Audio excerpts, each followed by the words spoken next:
काय झालं की आपण स्प्रेइंग करत्या वेळेस काय होतं की आपण माणसाच्या हाताने स्प्रेइंग करतो त्यावेळेस सगळ्याच प्लांटला आपण स्प्रे केलं, पण काही जे झाडं जे सुटले ते ह्या अशा पद्धतीनं त्याचा तुम्हाला इफेक्ट पाहायला दिसत आहे. हे बघा, हे झाडं, हे 2 लाईन तुमच्या ही आणि ही मागची लाईन ही त्यांनी स्प्रे केलंच नाही.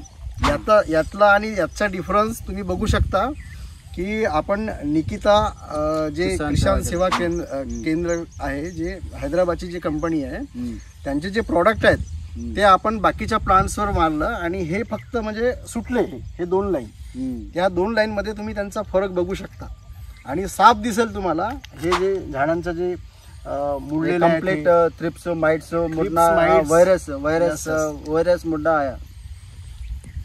तर हे तुम्ही बघू शकता. बहुत आपको दिख रहा है उसमें ये प्लांट और ये प्लांट में बहुत ज़्यादा फर्क दिख रहा है, बहुत डिफरेंस दिख रहा है. तो आप किसान से भी हम बात करेंगे की तुम्ही ज्या वेळेला इथं स्प्रे घेत होते त्यावेळेला तुम्ही होते का इथं? नाही, हे कसं राहते, थोडंसं जागा राहिली तर हे माणसं सोडून देतात आणि दुसरी सुरुवातीपासून चालू करतात. तर थोडंसं मित्रांनो तुम्हाला याच्याकडे खूप लक्ष द्यायचं आहे. कारण काय होते की नुकसान आपलं होत आहे. आपण सगळ्या प्लांटवर आपण स्प्रेइंग केली आणि ह्या एवढंच आपला भाग सुटला. म्हणजे तुम्ही या साधारणतः जर इथले जर 15 ते 20 झाडं जर आपले सुटले तर प्रति कमीत कमी 2 किलो जरी आपण मिरची पकडली तरी साधारणतः किती आपलं नुकसान होत आहे. तर एक झाडाची किंमत म्हणजे आपण ठरवू शकता. तर आज मिरचीचा रेट काय आहे, आज मार्केट तुम्ही बघा.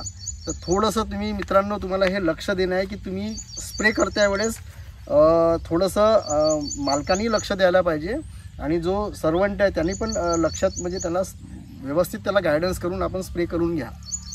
मित्रांनो काय झालं की स्प्रेइंग करत्या वेळेस काही झाडं आपली सुटली, म्हणजे काही लाईन्स आपल्या सुटल्या. तर हे बघा तुम्ही याच्यातलं अंतर बघू शकता की याला स्प्रे केलेलं नाही आहे. हे प्लांट्स थ्रिप्स माइट्स आणि याचं जे शेंडे तुम्ही बघू शकता एकदम हे सुकून गेले, म्हणजे सुकल्यासारखे झाले आणि चुरगडले पूर्ण ते. ठीक आहे, हे प्लांट्स तुम्ही बघू शकता. आणि जिथं स्प्रे केलं तो प्लांट्स तुम्ही बघा, त्या प्लांट्समध्ये तुम्ही नवीन फुटव्या, नवीन पालवी आणि चाल, त्याला नवीन फ्लावरिंगसुद्धा आली. आणि इथलं तुम्ही हे बघू शकता, ह्या दोन्ही झाडाचं अंतर तुम्ही बघा, खूप छान पालवी,